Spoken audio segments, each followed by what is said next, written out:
Episode 67 of Gracefully and Frankly is coming up, brought to you by Sierra Sil. Worried about the toll that over-the-counter anti-inflammatories may have on you?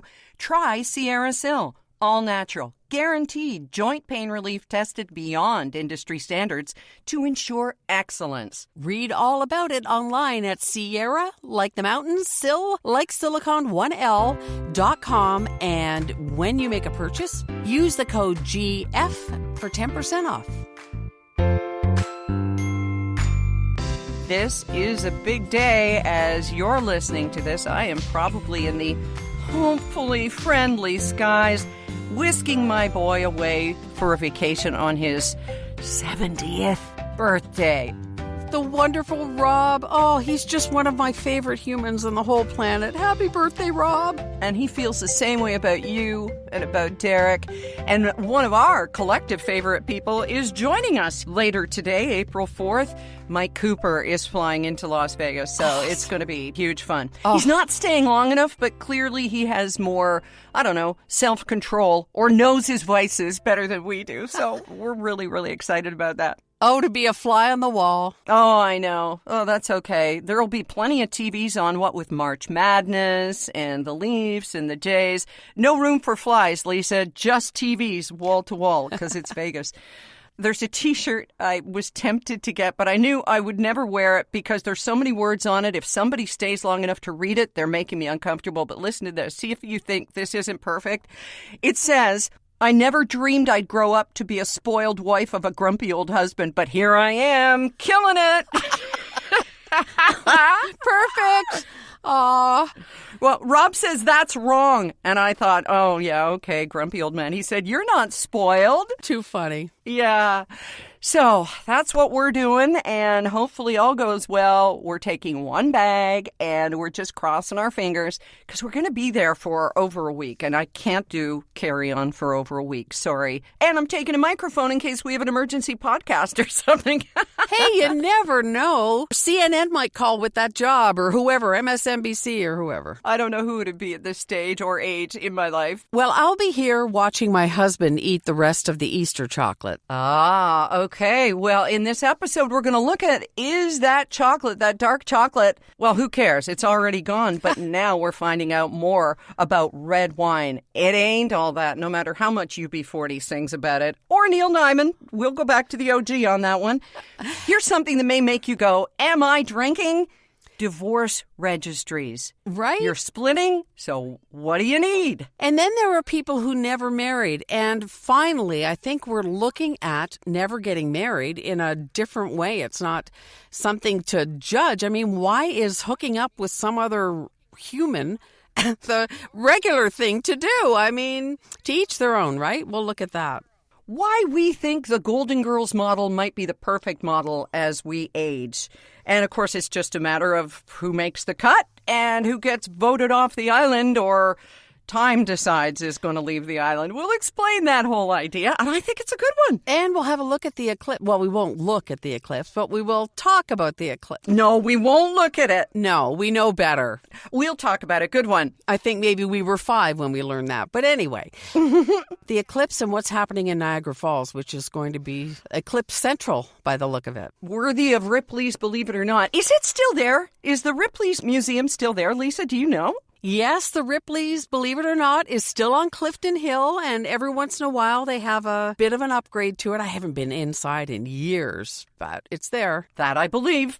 All coming up in episode 67 of Gracefully and Frankly, made possible by Envy Pillow. You know, we often talk about the many ways the Envy Pillow is good for you, for your neck, for your skin. It's also good for the planet. Everything Envy, E-N-V-Y, makes is Earth First, so that when we buy the pillow, when we use it, we reduce our carbon footprint by extension. So all of their products are made in fair, safe working conditions. They're constructed using only sustainably sourced, biodegradable, and recycled materials. And there's even recycling in the highly unlikely event that Envy isn't for you, because there's a 90-day guarantee. You send the pillow back, you get a refund. They sanitize and donate the pillow to a local women's shelter. Nobody loses, not you and not the earth. Check out envypillow.com. check out the pillows, check out the details, and use your code GF for 10% off anything you want to buy there.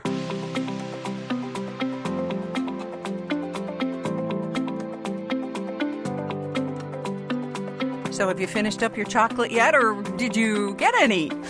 No, actually I didn't. I don't eat sugar, right? So Right? I had some chocolate without sugar for my brother, who also doesn't eat sugar, and he's like, bleh, bleh, bleh. And I bought some real chocolate, and Derek got it all. But what about you? No. And the thing is, of course, with all of those chocolates that don't have sugar in them, you have to be so careful and read the ingredients, because the sugar alcohols, oh my gosh. I remember the first time I had chocolate without sugar and I thought, oh, this is great. I can eat it all. Well, I did. And they might as well have been chocolate X-Lax because of the maltitol, the damidol, the sorbitol. I don't even know what was in it, but I know where I was. So you got to be careful of that. That happens to me with maltitol too, and I don't understand why anybody uses it when there's such great stuff like stevia out there. And yeah, I'm a big fan of stevia too. But the good thing about the chocolate is it's got all these alleged antioxidants, and I don't know if it loses anything when it doesn't have sugar. I don't think it does, but it's like the properties in it that are supposed to be good for you, just like they say the same kind of stuff is in red wine. Right. Well, there's the problem. Everybody remembers the story, and gosh, you won't believe it, but it was 1991 when Morley Safer sat down on 60 Minutes and tried to ask the question, why do the French live so long? Why are they so healthy? And it was decided that red wine was going to be our savior. He said that doctors said that wine had a flushing effect and it prevented blood clot forming cells from clinging to artery walls and all that kind of stuff. And ever since then, I don't know if you'll remember this, Lisa, but red wine sales, at least in the U.S., jumped 40% on the basis of that story. Oh, I remember it very well because, well, remember back in the day, my dear, we didn't have a million news sources, so we were all watching it, and it was all the talk, and so people were ordering red wine instead of white and thinking that they were, I'm actually keeping myself healthy. Right, it's medicinal. Right. But now it's not. The World Health Organization has been saying since '88 that alcohol's links to cancer are clear and that no amount of alcohol is safe, whether you're drinking wine, beer, or liquor. And a lot of people are absolutely shocked to find out that alcohol, including wine, is a carcinogen. It's also, by the way, I was reading this thing about dementia because you and I and so many in our age group are so worried about going down that same road, especially when you've seen a parent who does it. But it's right there with the warning signs, things that might be triggers for dementia later in your life, like high blood pressure, being overweight, diabetes, and alcohol consumption. Those are all things that you have to watch out for if you want to avoid dementia. Right. But the truth is that now there shouldn't be prohibition on alcohol, but people have to be informed of the risks. Right. And didn't they find as well that some of these doctors who brought these happy heart health studies forward were being paid by wineries and stuff like that? Like they were actively suppressing information to boost the wine region. Yeah. Big Vino, we'll call it. Instead of Big Pharma. Yeah, so again, moderation and everything. You do not want to read the comments in the New York Times from people who do not want to give up their wine. It's like, can't we have anything? And we get that. So dark chocolate, better probably than other chocolates, and red wine, who knows? We're not health experts. No. We just kind of share with you what we learn, right? Right. But when you look at the calorie count, it all depends, I mean, how you're looking at your life, but calories in, calories out. And if you eat an entire dark chocolate bar, you're going to find yourself in trouble. Yeah. When I decide I'm going to eat some, I'll just eat a square, but I'll let it melt in my mouth for as long as it will sit there, trying to teach myself not to overindulge. Yeah, and we'll tell people you're not salivating right now. You're getting over a cold. It's a weird cold, though, Erin. It's a virus, which, of course, a cold is, but it's only a cough. There's nothing else. No headache. It's just so weird. So that's what's going around here. And you're sounding stuffy, too. I'm sorry for you, but I'm so glad you've got your voice. Funny thing is, I'm not stuffed up at all. It just sounds that way. So weird.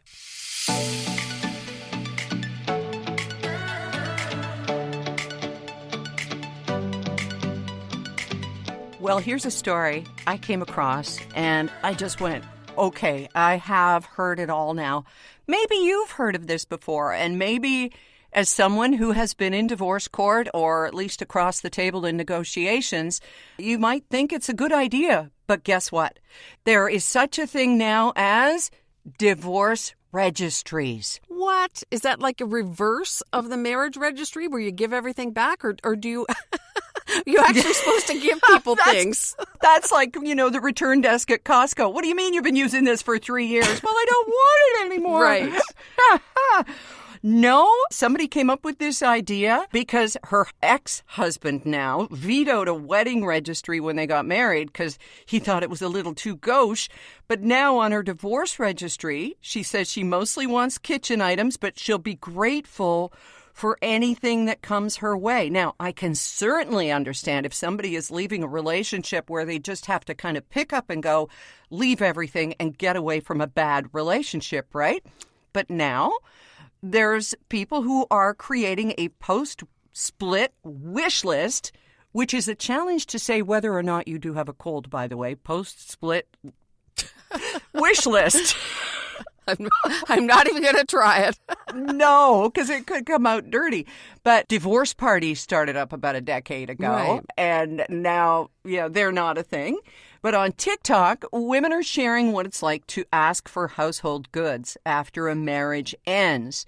It's not asking for something for somebody else. It's for themselves. I don't know. What do you think of this? When you left your marriages, did you have what you needed? Well, this is the thing. I mean, you're splitting up stuff that you share as a couple. So one of you is going to be left without enough of something. Mm-hmm. I kind of get that. But why is it up to somebody else to fulfill that for you? I find that kind of odd. I don't think I would have been comfortable doing anything like that. I agree with you, and it opens you up to so much judgment, too. I mean, there are going to be people who get nasty comments when they split from their partner, no matter what, because there's always going to be, as J.D. Souther wrote in the song, some of them his friends, some of them her friends, some of them understand. Mm-hmm. And, it opens you up to a whole bunch of, are you serious? But then again, it could help people who are really glad to see you getting out of that relationship, kind of give you an atta-girl. Yeah. And here's a food processor while you're at it.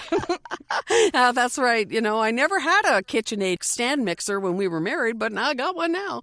It's funny you mentioned about judgment and comments and stuff, and I never got any, but I just assumed that if there were any, they were happening without my knowledge. Yeah. It takes a lot of stones for somebody to say something right to you. Although my family kind of did the wave, but I don't know. Do you go to the Bay and register or just make up an informal list? It's probably online like a GoFundMe, but it'd be really awkward if your daughter comes into the house and sees this whole closet filled with stuff and the mom says, "Oh, I'm just saving that for when you divorce because I want you to have all these new appliances." Like an anti-hope chest. That's perfect.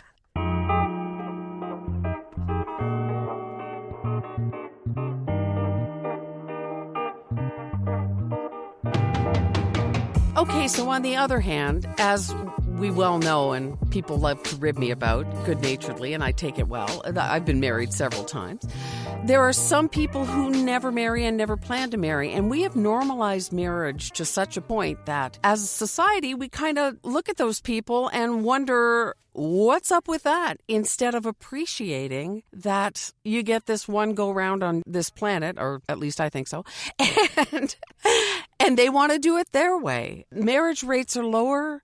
People are waiting longer if they do get married. But we've made marriage sort of the standard when it's really just not right for everyone. That's true. This psychologist talked to a whole bunch of women who never married, and they're now in their 50s and 60s, and said, what's the deal? And some of them have said, okay, yeah, I get lonely sometimes or whatever, but most of them, he found, are doing just great. They have friends, they have family, they're free, nobody tells them what to do other than their boss. They don't feel confined, they buy what they want, they take up a hobby if they want. And if they are financially stable, they also don't have to share whatever they have with somebody else. Very good points. I looked to my sister-in-law, who was married for 1 year in her life. She's older than Rob, still single. She married 1 year. That marriage did not work out. She was very young, and he was very irresponsible, let's say. And she changed her name to his. They got a divorce. And she never married again, never lived with anyone again, had some long-term relationships, but if they didn't fit, she wasn't going to make it fit, because the longer she lived, the more she liked marching to her own drummer. And that's who she is, and we love her for it. Yeah, and I love that. Okay, so you're in a long and successful marriage. There is compromise. There has to be some compromise in order for it to work, unless one just, completely gives in on everything. But that doesn't seem sustainable. No. And in some cases, I think some people are just unwilling to do that. They're set in their personality and the way they want to live. And I say, fill your boots. There's nothing in this world that says you have to have a partner. Different strokes, I think. I agree. And the longer we live, the whole thing is grow old with me, the best is yet to be. Well, I've got news for you. Once you hit, a certain point, it's not the best, but you're there for each other. And, it's through sickness and health, and it's the inevitable decline. We're all going to go, right? Eventually, nobody gets out alive. So unless you want somebody to take care of, or who will be there to take care of you, then you're okay on your own. See, that's the thing. It's just like, I don't want to die alone, but you know what? We're all going to die alone. And I know this is getting really dark, darker than chocolate. Well, a little bit, but okay, let's lighten it up with some Golden Girls, because I love that idea when you're older and maybe don't have all the money in the world or whatever. Yeah. A bunch of women decide to become roommates and live together. I think that's fantastic. Or a bunch of men, or a little of both, or whatever. It doesn't have to just fit one pattern or two patterns. You can make a life that works for you. Everybody wants to stay in place and not go into long-term care or whatever, although sometimes that's inevitable, and sometimes it's great. Sometimes it's the best thing. There's social life and all that kind of stuff. Oh, yeah. If you can afford it. Well, that's the other thing. I'm reading stories every once in a while about specifically older women who are going in together on a house they could never afford. They're able to pool their resources and come up with some personal support care a few times a week or whatever. And everybody's different. And I don't know about you, but I've said, because I've been divorced twice, people say, oh, what do you do if this one doesn't work out? And it's working out. This is our 15th year married this year. Wow, good. And I say I would take an axe and go into the woods and build a lean-to. Oh, God, that's not how I thought that was going to end, Lisa. No. And lie under it until the bears come and get me or something, because I don't think I would get married again. In fact, I know I wouldn't. And not only because Derek is my guy, but also because I think I'd want to just do whatever the hell I wanted. You know what? I'm sitting here thinking about the Golden Girls idea, and I really, really like this. And you know what? It may have come up in the past, but why aren't we doing that more? I know of at least one single lady in our lives, well, two if you count Mira, who's 98, and there's no way she's going to live with anybody else, or she's not going into assisted living care or anything like that. She's quite fine on her own, although she is afraid now of falling because she's getting dizzier as time goes on, and it certainly has. But I think the idea of having three of us, is three an awkward number, do you think? Is it two's company, three's a crowd? What do you think? I think it has to be an odd number if you're in need of votes, someone to break a stalemate. But and that's you and me. We're both Libras. All it would be stalemates, Lisa. I don't know. Do you want to? Well, it's up to you. I'm really fine. Oh, but I think we get along great. But when I think back to when I was a kid and I had two best friends, Julie and Kathy. Well, Julie was really my best friend, but Kathy hung out with us all the time. And it was always, Julie and Kathy go and talk about me. And then yes, we were 9 and 10, but 3 concerns me. All right. Well, the problem is, though, tempus fugit and all of that, 4 is going to become 3. So maybe we start out with 8. Or we do the whole survivor thing, and you get all these people, and you don't vote them off the island. Time just decides. And eventually, the last one has to figure out what to do with all the damn china and silver. And all the extinguished torches. That's right. Or in our case, all the hearing aid chargers and all of that stuff and the remotes that we could never find in the couch. Yeah, okay. Or program. Geez, we're going to have somebody come in and program the things. Well, that's why we need a grandkid or like a Schneider from One Day at a Time who'll come in and, hello, ladies. I knew you'd go to Schneider. We are so on the same page. Ancient crush. I have an old picture with him from years ago when I got to meet him when I worked in Toronto radio the first time, and I can't help it. You think Handyman and Schneider comes to mind. What was the actor's name on One Day at a Time? Pat Harrington. There you go. Very good. Ding, ding, ding. Can I tell you this? And I wasn't going to talk about it because it's boring when people talk about dreams, but just before I woke up this morning, I'm having this dream. You and I are at a resort, and I have met this man, and he's a very well-known man, and I am so drawn to him. Rob's not in the picture. Let's say that right off the... I'm so drawn to him. And he makes a point of... He's got this long Fabio kind of hair, which at one point I make fun of because he has put his head down to put a shirt on. And I said, fix your hair. You look like one of Lisa's bonsai trees because it's standing up. But... He takes his shirt off, and he's built like a cartoon sex symbol. He's got like the complete V right down to the waistline, built like a brick house. And he's got huge shoulders, tiny waist, those wonderful little muscles that go down at the pelvic bones. Love those. And I am so sexually attracted to this guy. I know it's going to happen, but I have to keep telling you, it's not going to happen, Lisa. I'm not that stupid. It is Tucker Carlson. Oh, no. Oh, no. I know. If you could think of one person who would be the absolute wrong person for me to even look at or hook up with or even be mildly sexually attracted to. And here I am trying to figure out how I explain to him that all of my bras are not what they seem.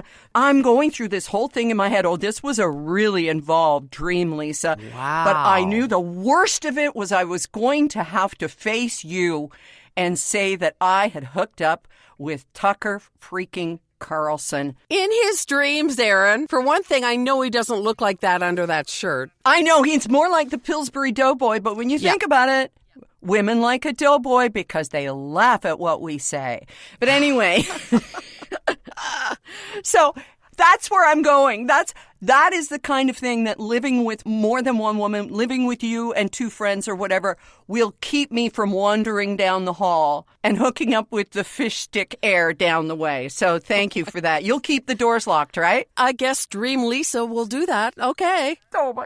Okay. Oh, my goodness.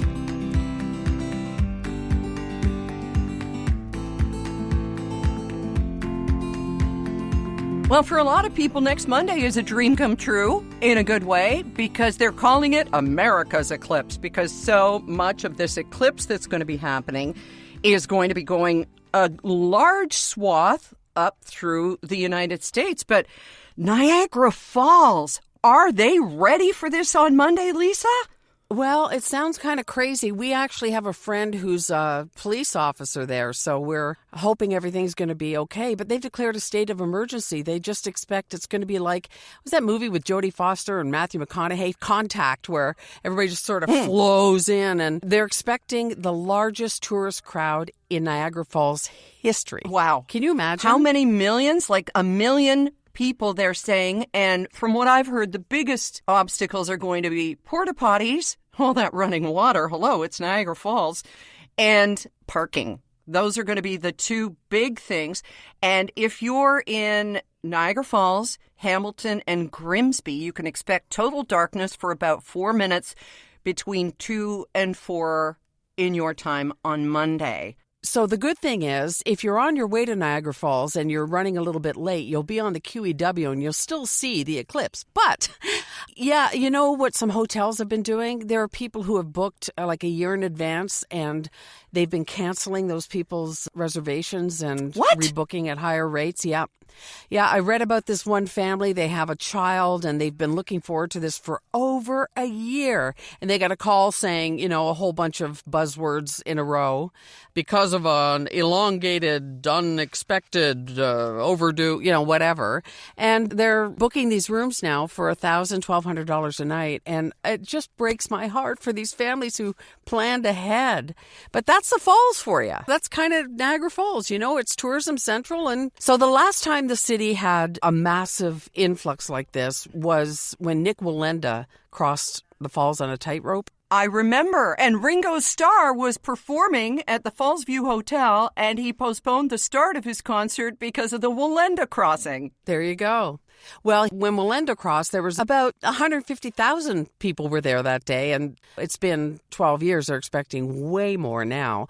So it's all hands on deck for authorities. I mean, when you get that many people together, it's the last place I'd want to be. Oh, God, yeah. Because you just don't know. I feel the same way about people always ask if we go to Port Dover on Friday the 13th with their motorcycles. It's like, I don't like crowds that big. I don't trust them. I don't feel safe. I mean, if you're going, hey, good luck, have fun. I'm sure it's going to be fine. But we're apparently going to be able to see it okay here in Port Stanley, so we're just going to stay home. Yeah, we did that a few years ago, and Rob made this whole, I don't even know how he did it, but sort of an easel of Bristol board, and it was a reflection and stuff. Of course, not to look at it. Keep that in mind. But Lisa, is it just me, or are we having more than our share of once-in-a-lifetime eclipses? I mean, I don't want to be cynical about this, but how many times are we having once-in-a-lifetime events? I don't know. Yeah, I know. Well, you know why? They coined the phrase once-in-a-lifetime when people only lived like 18, 20 years. So there you go. That's why. Yeah, I wonder about that too, and with all the things that are happening with the weather. Oh, the storms, yeah. But anyhow, it should be fascinating. And for little kids, I mean, here they won't be in classes. Really? Yeah, they've canceled classes for the day. Okay. What do you think of that? Yeah, the TDSB and other school boards, they're not going to have classes on that day. I don't know, because it's kind of like when Remembrance Day comes around and people have the day off. For me, I'd rather see kids in school where they have a program to learn about it. Right. I agree. What an opportunity for a teacher who's interested in space and maybe never gets to talk about it. Right. That could be their big day. Yeah. I don't know. I don't have kids, so I kind of recede on a lot of these. I do fund the schools, though. Yeah, that's true. And people without kids are the ones who have the most opinions. We know that. Yeah, I know. But it's true, though. My taxes do pay for school, so I should have an opinion. But it is weird. So they moved their PA day, so that would be a day off. Oh, cool. Okay. What do you think? I go with what you say. It's an opportunity to learn. But again, step aside and let Michael Che have the last word from Saturday Night Live. Experts are warning people not to bring their dogs to watch next month's solar eclipse, saying that it could be too stressful for them. Pet experts also want you to know that they're looking for real work.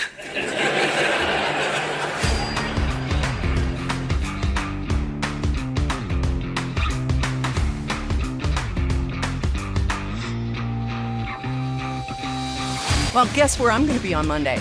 I will be like a kid sitting in their house on their Switch on Monday when the eclipse is happening, because I'll be in Las Vegas with Rob. And the casinos all have blacked out windows and stuff. So you tell me all about it in next week's. Oh, actually, next week's episode is a best of, because I am away. Yep. And Lisa has lovingly chosen some of the best bits so far from 2024. So thanks for doing that. Thanks to Sierra Sil and to Envy Pillow. Don't miss next week's show. I'm Erin Davis. I'm Lisa Brandt. Have a wonderful time and win some money, won't you? Oh, I'll be trying.